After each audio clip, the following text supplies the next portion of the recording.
আসসালামু আলাইকুম। ভূমিকম্প কেন হয়? 2021-এর তুলনায় 2022-এ ভূমিকম্প হয়েছে তার দ্বিগুণ। 2022-এর তুলনায় 2023-এ ভূমিকম্প হয়েছে তার দ্বিগুণ।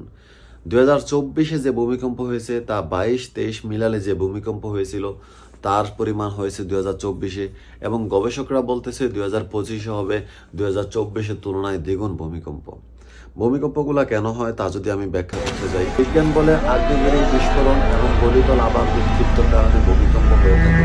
কিন্তু এর ইসলামিক ব্যাখ্যা কি? যদি ইসলামিক ব্যাখ্যার দিকে যাই তাহলে বলতে হয় হযরত মুহাম্মদ সাল্লাল্লাহু আলাইহি ওয়াসাল্লাম বলেছেন, পৃথিবীতে যখন মানুষ বেশি পরিমাণে পাপ করবে, অত্যাচার করবে, অন্যায় করবে, আত্মসাৎ করবে, খেয়ানত করবে এবং অবিচার করবে, মানুষের প্রতি মানুষ জুলুম করবে, পাপে ভরে যাবে এই পুরো শহর, তখন আস্তে আস্তে এখানে ভূমিকম্প গঠিত হবে।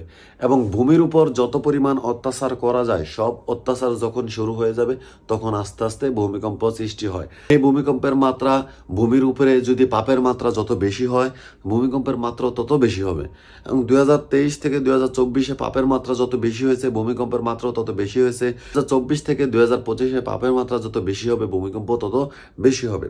আস্তে আস্তে ইসলাম বলে আস্তে আস্তে পাপের মাত্রাও বেশি হবে, ভূমিকম্পের মাত্রাও বেশি হবে, এবং আস্তে আস্তে এই পুরো একটা পৃথিবী কিয়ামতের দিকে ধাবিত হবে।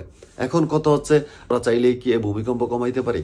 না, আমরা চাইলেই এগুলো আর কমানো সম্ভব না। আমরা চাইলেও আর ফিরে আসতে পারবো না, কারণ দুনিয়াটা পাপে ঘেরা হয়ে গেছে অলরেডি। কিয়ামত খুব নিকটে, খুব নিকটে। আগের তুলনায় এখন ভূমিকম্প অনেক বেশি হচ্ছে। আর ভূমিকম্প হচ্ছে এইসব কারণেই, ভাইয়ের আমানত খেয়ানত করে, মানুষ মানুষের আমানত খেয়ানত করে, মানুষ মানুষের কথা দিয়ে কথা রাখে না, মানুষ মানুষের সম্পদ আত্মসাৎ করে, অন্যায় করে, অবিচার করে, জুলুম করে। ইসলাম বলে এই কারণেই ভূমিকম্প হয়। ভূমির এই কম্পন, ভূমির এই ভূমিকম্প, এগুলো আল্লাহ তাআলার একটা সতর্ক বার্তা।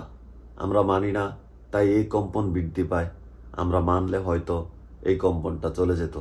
আল্লাহ তাআলা যুগে যুগে সতর্ক বার্তা পাঠান, আর তারই একটা নিদর্শন হচ্ছে ভূমিকম্প। ভালো থাকবেন।